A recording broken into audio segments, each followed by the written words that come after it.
Pressure. ठीक है, अब बचे क्या गए, सॉलिड बच गया और लिक्विड बच गया। उसका अपन एक्टिव मास है वो 1 क्यों लिखते हैं, या या इसको लिखते क्यों नहीं है, तो उसका रीजन क्या है कि अपन एक्टिव मास का मतलब होता है वहां पे उसकी कंसंट्रेशन लिखते हैं। कंसंट्रेशन किसके ऊपर, इक्विलिब्रियम के ऊपर। ठीक है, इक्विलिब्रियम कंसंट्रेशन लिख रहे हैं यहाँ पे अपन।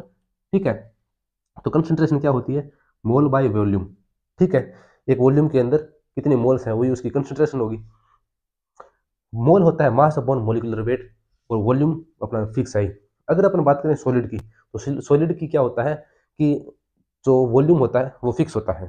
ठीक है, अगर अपने पास मान लो सॉलिड है 5 ग्राम है, वो 5 सेंटीमीटर क्यूब जगह घेर रहा है, सीधी सी बात है, अगर उसको दोगुना कराएंगे मतलब अगर 10 ग्राम करेंगे तो उसका जो एरिया है या जो वॉल्यूम है वो भी बढ़ जाएगा सेम प्रोपोर्शन से। अगर ये 10 हुआ है ये भी 10 ही होगा। मतलब अगर ये 5 था और ये 10 जगह घेर रहा है, 10 सेंटीमीटर क्यूब जगह घेर रहा है, तो अगर इसको 5 ग्राम से 10 ग्राम करेंगे तो ये भी दोगुना हो जाएगा, 10 से 20 गुना हो जाएगा। मतलब जिस प्रोपोर्शन में अपन वॉल्यूम जो मास बढ़ा रहे हैं उसी प्रोपोर्शन में उसका वॉल्यूम बढ़ेगा, चाहे वो सॉलिड हो या लिक्विड हो। या अपन ऐसे बोल सकते हैं कि मास और वॉल्यूम, मास बाय वॉल्यूम होता है डेंसिटी, मतलब सॉलिड और लिक्विड की जो डेंसिटी है वो कॉन्स्टेंट होती है। ठीक है, जैसे लिक्विड है उसकी शेप अलग अलग हो सकती है, लेकिन अगर अपने पास 5 लीटर पानी है, उसको कौन से बर्तन में रख दो वो 5 लीटर जगह ही घेरेगा।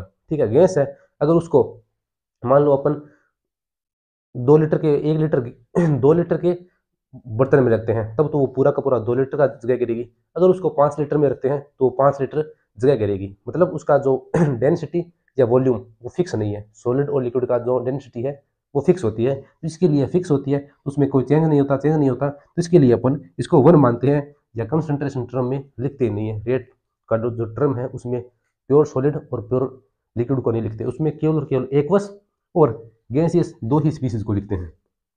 ठीक है, तो यहाँ पे ऐसे बोल सकते हैं डेंसिटी होती है वो इक्वल हो जाती है। दूसरा मोलिकुलर वेट, जैसे मान लो अपने पास CaCO3 है, सॉलिड है, उसका मोलिकुलर वेट हमेशा 100 होगा।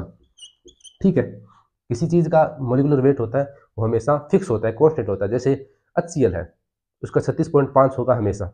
अगर Cl2 है तो उसका 71 होगा, चाहे वो सॉलिड फेज में हो, चाहे लिक्विड में हो, चाहे गैसियस फेज में। मोलिकुलर वेट उसका कॉन्स्टेंट होता है, तो ये भी कॉन्स्टेंट, डेंसिटी भी कॉन्स्टेंट, किसके लिए, सॉलिड और लिक्विड के लिए।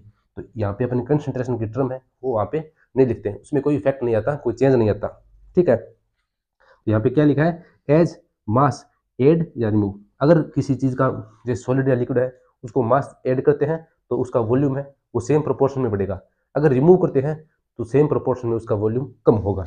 As mass add and remove the volume of pure solid and liquid will be change in same proportion. दोगुना बढ़ाएंगे तो वॉल्यूम भी दोगुना हो जाएगा, अगर आधा करेंगे मास तो वॉल्यूम भी आधा हो जाएगा। ठीक है, इन थर्मो अगर अपन इसकी बात करें इसके डायमेंशन की, तो जो इक्विलिब्रियम कांस्टेंट है, सॉरी इक्विलिब्रियम कांस्टेंट नहीं, मास मास एक्शन कंसंट्रेशन है, यहाँ पे अपन जो लिख रहे हैं एक्टिव मास। एक्टिव मास की जो यूनिट होती है वो डायमेंशन लेस होती है। ठीक है, कहाँ पे, थर्मो में और आयनिक इक्विलिब्रियम में। लेकिन अपन केमिकल इक्विलिब्रियम में इसको मोलरिटी के पदों में लिखते हैं। अगर अपने को कंसंट्रेशन दी गई है तो मोलरिटी के रूप में, अगर अपने को गैस